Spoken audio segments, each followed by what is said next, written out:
is a case of white intumescent cataract with a pupil size of around 6 mm. First, the paracentesis is made and the primary incision is made using a 2.2 mm keratome. Since the pupil size is small, 0.1 ml of intracameral adrenaline, which is diluted, is injected to attain maximum mydriasis. Intracameral trypan blue is injected to stain the anterior lens capsule. The dye is let to stay in the eye for a few seconds, and then viscoelastic is injected into the eye to form the anterior chamber. Capsulorhexis is initiated using a cystitome. A small C-shaped flap is taken using a cystitome, and gently a small rhexis is being done. Since there is a lot of intralenticular pressure, it is better to do a smaller rhexis. Once the rhexis is complete, BSS is gently injected into the eye to release all the loose cortical matter within the bag. Once the intralenticular pressure is reduced, viscoelastics are injected into the eye.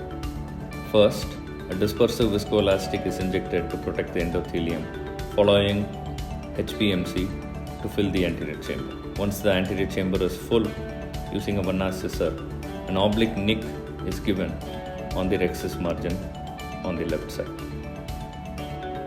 Using a rhexis forceps, a flap is raised and a double rhexis is being done.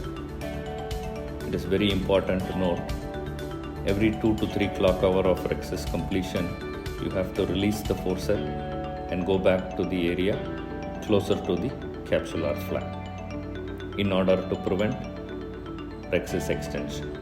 BSS is again injected in the manner of a hydrodelineation to loosen up all the cortical matter within the bag. And with the cover of viscoelastic, phacoemulsification is initiated. Since it is a hard nucleus, a long sharp chopper is used here, following which the phacoprobe is introduced into the eye. Initially, all the loose cortical matter is aspirated and then phacoemulsification is initiated. The preferred type of doing phacoemulsification in these type of cases is the direct chop technique. It's better to have multiple chops and multiple pieces while operating on a hard cataract, since there is an absence of cortex and epinucleus. Small nuclear pieces are safer to emulsify than larger pieces so as to protect the endothelium and the posterior capsule. Always keep the phacoprobe in the center and let your second instrument guide the nuclear fragments to the probe.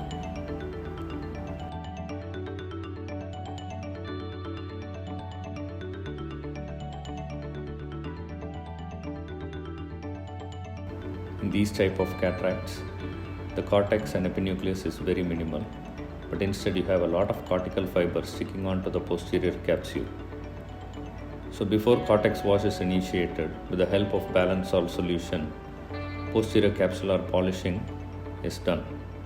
This actually helps in loosening up of the cortical matter in the equator and separates all the cortical fibers. Here we are using a coaxial irrigation aspiration to remove the cortical matter. As we have done a proper PC polishing, all the cortical fibers are separated totally, and with minimal effort, the cortical cleanup is done perfectly.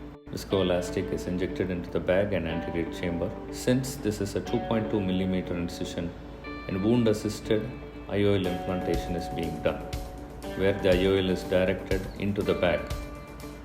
The leading haptic is directed into the bag, the trailing haptic is gently tucked following it.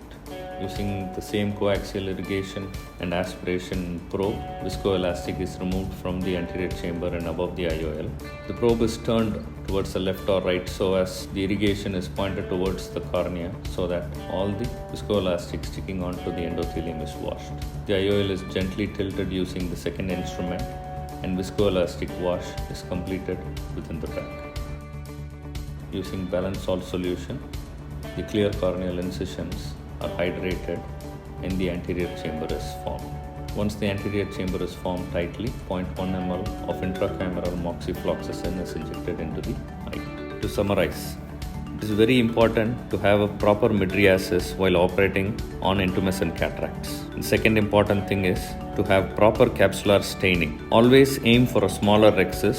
If you aim for a larger rhexis, chances of having an Argentina flag sign is much higher. So once you have a small rhexis, decompress the bag, remove a little bit of cortex, and then perform the double rhexis maneuver. Opt for a direct chop technique when you are operating, as there is no cortex and epinucleus. Always have more than 4 pieces so that you do not damage the endothelium or the posterior capsule while phacoemulsification. And use of dispersive viscoelastic is very important to protect the endothelium throughout the surgery.